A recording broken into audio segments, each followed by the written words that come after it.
આજના દિવ્ય ભાસ્કરમાં રસ્તાઓ વિશે ફરીથી આવ્યું છે અને એમાં એવું કહ્યું છે કે નેતાઓના ઘરના રસ્તા સારા છે, બાકીના બધા તૂટલા છે. એમ કરીને એમણે 3 રસ્તા બતાવ્યા છે. નડિયાદ સિટીના ખાલી રસ્તાઓ જોવા જઈએ ને તો હાલ 450 કિલોમીટર ઉપરના રસ્તાઓ હશે. અને આ 450 કિલોમીટરના રસ્તાઓની અંદર હમણાં 20 રસ્તામાંથી 15 રસ્તા બનાવ્યા, બાકીના રસ્તાઓ જૂના છે. મેં પહેલાંય કહ્યું એમ કે રસ્તાઓ બનાવવાની કામગીરી અવિરતપણે ચાલુ હોય છે અને સરકાર અવારનવાર પૈસા નગરપાલિકાને આપતી હોય છે. અમે સિસ્ટમ એવી બનાવી કે આ વખતે એ જે પૈસા આવે એનું ટેન્ડર બહાર પાડીને કોન્ટ્રાક્ટરને કામ નહીં આપવાનું, કારણ કે કોન્ટ્રાક્ટરોએ જે કામ કર્યું હતું એના રસ્તાઓ જે તૂટી ગયા અને એના કારણે ફરી કરવાના થયા, એમની પાસે ફરી એ કરાયા અને અમુકે ના કર્યા એની પર પગલાં લીધા. એટલે અમે આ કામ R&B ડિપાર્ટમેન્ટ દ્વારા કરાવવાનું નક્કી કર્યું અને R&B ડિપાર્ટમેન્ટની અંદર આ પૈસા ભરી દેવામાં આવે એટલે road and building department Gujarat સરકારનું, જેની અંદર સરકારી પ્લાન્ટ, સરકારી ક્વોરીનો માલ અને રિફાઇનરીનો ડામર, આ ત્રણેય સરકારમાંથી આવતી આ અંદર વપરાતી બધું મટીરિયલ છે અને એ મટીરિયલ લઈ અને એ લોકો આ રસ્તાઓ બનાવે. ખાલી R&B પાસે પેવર અને મજૂરો એમને કામે રાખવાના હોય છે અને એ રસ્તાઓ એ રીતના બનાવતી હોય. રસ્તાઓ મેં કહ્યું એમ સારા રસ્તાઓ થયા જ છે અને આ 15 રસ્તાઓ આ ચોમાસામાં વરસાદ પડ્યો એમાં એવા કોઈ ઉખડી નથી ગયા કે જે બીજી જગ્યાએ નુકસાન થયું હોય. છતાંય હું એવું કહું કે રસ્તાઓની અંદર એવું છે કે ચોમાસામાં કેટલો વરસાદ પડે અને 1 કલાકની અંદર કેટલો વરસાદ પડે કે કોઈક જગ્યાએ 12 ઇંચ પડી જાય, 14 ઇંચ પડી જાય, 6 ઇંચ પડી જાય. તો પાણીનો ફ્લો એટલો બધો હોય કે ધોવાણ થાય જ અને ધોવાણ થાય જ. એટલે રસ્તા ના ધોવાય એવું નહીં, ધોવાઈ જાય. પણ હું અત્યારે એવું માનું છું કે આ રસ્તાઓ બન્યા છે એની ક્વોલિટી સારી હશે એટલે નથી તૂટ્યા. અને બીજું, સરકારનું પણ સુપરવિઝન હોય છે ને, અવારનવાર એ લોકો એ જે કંઈ માલ આવતો હોય ને એના સેમ્પલ લઈ અને ટેસ્ટિંગ કરીને એમને રિપોર્ટ કરી અને પછી આખા બિલનું જે કંઈ બિલ બનાવવાનું હોય છે એ બનાવતા હોય. એટલે એવો કોઈ પ્રશ્ન છે નહીં કે આમાં કોઈને વચ્ચે કટકી કરવાની કે આ કંઈક કરી શકે એવું. સરકારમાં જ પૈસા ભરાય, સરકારના પોતાના માલથી આ કામ થતું હોય એટલે કટકીનો કોઈ પ્રશ્ન છે નહીં. બીજું, આજે જે સમાચાર દિવ્ય ભાસ્કરે બતાવ્યા એની અંદર એક તો વાણિયાવાડ સર્કલ પાસેનો જે નવું ટ્રાફિક લાઇટ મૂકી એના કારણે એક લેફ્ટ સાઈડ સ્વામિનારાયણ મંદિરથી કોલેજ બાજુ જઈએ તો ડાબી બાજુએ વળવાનો રસ્તો બતાવ્યો છે. હવે એ રસ્તો ટેમ્પરરી બનાવવામાં આવ્યો હતો, નગરપાલિકાએ બનાવ્યો હતો, હું એ પણ કહી દઉં. અને એ બિલકુલ ટેમ્પરરી હતો, કારણ કે એમાં સમય જોઈએ, એને નીચેથી આખું ખોદાણ કરીને એની જે રસ્તાઓ બનાવવાની ટ્રીટમેન્ટો હોય છે એ પ્રમાણે થવું જોઈએ. પણ એ પ્રમાણે સ્વાભાવિક છે નગરપાલિકા એટલું તાત્કાલિક કરી શકે નહીં, એટલે એ કામ નથી થયું. એટલે દાંડી માર્ગ દ્વારા આ કામ થાય, કારણ કે એ દાંડીનો રસ્તો છે. એટલે એક રસ્તો એ બતાવ્યો છે કે ઉબડ-ખાબડ થઈ ગયો છે, તો એ વાત સાચી હશે. બીજો રસ્તો એમને બતાવ્યો છે મરીડા દરવાજા બાજુનો. તો મરીડા દરવાજાથી મરીડા જવાના રસ્તાનું કામ જે તૂટેલો છે એ મેં પંચાયત વિભાગનો છે, મ્યુનિસિપાલિટીનો રસ્તો નથી. અને એ મેં ક્યારની સૂચના આપી દીધી ને ત્યાર પછી કામ ચાલુ થઈ ગયું. એનું સરફેસ ડ્રેસિંગ કરીને એ લોકોએ રોડ સરફેસ ડ્રેસિંગવાળો તૈયાર કર્યો, પણ એની ઉપર કાર્પેટ કરવાની બાકી છે. હવે સ્વાભાવિક છે કે ચોમાસાની અંદર ડામરનું કામ કરવા માટે ઉઘાડ ના નીકળે, અને એની અંદર જ્યારે પ્લાન્ટ ચાલુ કરી શકે ત્યારે જ આ કાર્પેટનો માલ એની ઉપર પાથરી શકાય. હવે એ અત્યારે શક્ય નથી. એકે રસ્તો બતાવે. અને ત્રીજો રસ્તો નગરપાલિકાની બાજુનો જે રસ્તો હતો, એ રસ્તા ઉપર જે દુકાનો 110 કે સમથિંગ જે દુકાનો હતી એ દુકાનો તોડી પાડી, પડી ગઈ એટલે તોડી પાડી. એટલે એ રસ્તો છે એ લગભગ 2 કરોડ ઉપરનું એસ્ટિમેટ એનું થાય, અને એ કાઢવામાં આવ્યું ત્યારે 2 કરોડ ઉપરનું એસ્ટિમેટ હતું. હવે એ રસ્તાનો વપરાશ એટલો રહ્યો નથી.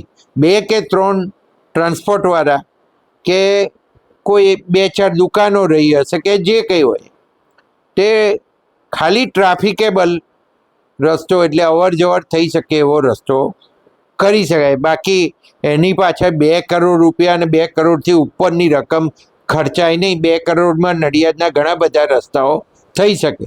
એટલે સ્વાભાવિક છે કે રસ્તો નથી બનાવતા. તો આ ત્રીજા રસ્તાની વાત છે.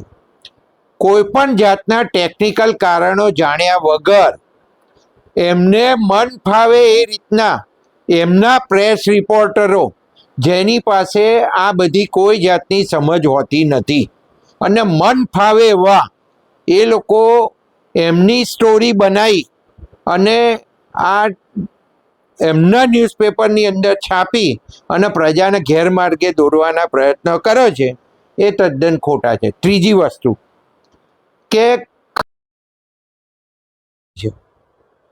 કચરાની બાબતમાં મેં કેટલી વાર તમે ફેસબુકના એકાઉન્ટમાં બી જોઈ શકશો કે કચરો વારવાની સ્થિતિમાં નગરપાલિકા હવે નથી, અને એ સિસ્ટમ આપણે બંધ કરી છે.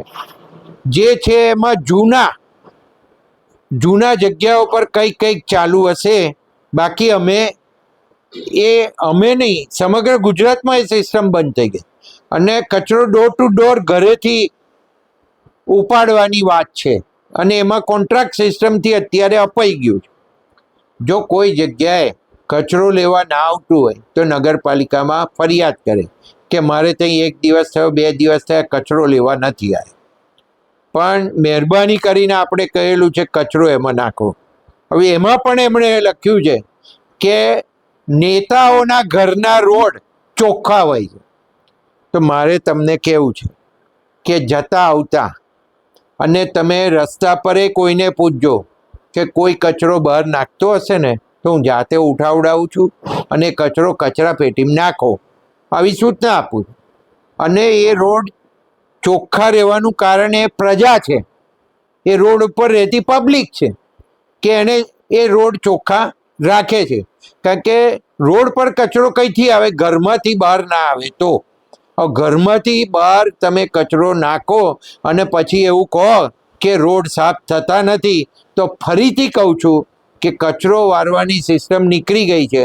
બહુ તો અમે 1 મહિને એકવાર મેઇન રોડ ભરાઈ શકીએ એવી સ્થિતિમાં છીએ. બાકી ડોર ટુ ડોર કચરો આ સિસ્ટમ બનાવેલી છે, આ સિસ્ટમ તોડવાનું કામ પ્રજા ના કરે.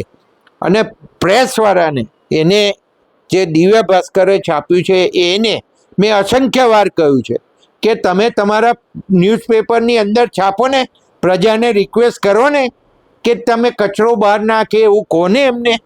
પણ હજુ એક પણ વાર આ લોકોએ એમના પેપરોની અંદર પ્રજાને એવી વિનંતી કરી નથી કે કચરો રોડ ઉપર ના નાખશો. કચરો ટ્રેક્ટર લઈને આવતા જે નગરપાલિકાનો સ્ટાફ હોય એમાં ટ્રેક્ટરમાં નાખો, એવી કોઈ પણ જાતની રિક્વેસ્ટ કરતા નથી. એટલે ઘણી બાબતો એવી છે, બધું બહુ ફીલ્ડ છે. સરકારની અનેક યોજનાઓ છે. મેં કોઈ દિવસ છાપામાં નહીં વાંચ્યું કે આ યોજનાનો લાભ આ લોકોને મળ્યો, એવું કોઈ પેપરની અંદર મેં નહીં વાંચ્યું. તો સરકારની, ભારત સરકારની, ગુજરાત સરકારની આટલી બધી યોજનાઓ છે, તો આ યોજનાઓ વિશે છાપી અને યોજનાઓનો લાભ લોકો લે એવું કરો ને. રસ્તા કરવા એ સિસ્ટમનો ભાગ છે. ચોમાસામાં રસ્તા તૂટે જ છે અને નવા થાય છે જ, અને સિસ્ટમ એવી બનાવેલી છે 3 વર્ષની અંદર કોન્ટ્રાક્ટરથી રસ્તો તૂટે તો એને જ કરવાનો છે. પૈસા એને જ વાપરવાના છે એના, એટલે ડબલ ખર્ચો એને થશે. તો આમાં કંઈ બીજું કંઈ હોતું નથી. અને વારંવાર જો આ જ સમાચારો ચાલવાના હોય તો હું પ્રજાને કહું તમે પ્રજાને ન્યાય મળે ને એવી રીતની કોઈ વાતો તમે રજૂ કરો. મેં કહ્યું એમ કે સરકારની અનેક યોજનાઓ છે, આ યોજનામાં કેટલી યોજનાઓ કોને નથી મળી એવી વિગતો અમારી પાસે મૂકો તો અમે એને અપાવડાવીએ. સર, મુદ્દાનો સવાલ અને લઈને અનેક જગ્યાએ નાની મોટી સમસ્યાઓ તો છે, પરંતુ મહત્વ ખાલી નડિયાદને અને પંકજ દેસાઈને ટાર્ગેટ કરવામાં આવી રહ્યા હોય એવું લાગે છે.